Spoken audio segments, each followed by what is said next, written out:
அன்பே சிவமாகும், அறிவே குருவாகும். உம்மை அறிந்தாலே கடவுள்ளம் தெளிவாகும். எங்கே இருந்தாலும் உன்னை அறிந்து கொண்டால் நீயும் கடவுளும் ஒன்றே என்ற நிலையே உருவாகும். அன்பே சிவமாகும், அறிவே குருவாகும். உண்மை அறிந்தாலே கடவுள்ளம் தெளிவாகும்.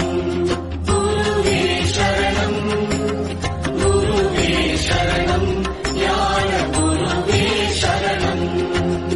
தன்னை அறியாமல் எதை நீ அறிந்தாலும் முடிவே இருக்காது, முக்தியும் கிடைக்காது.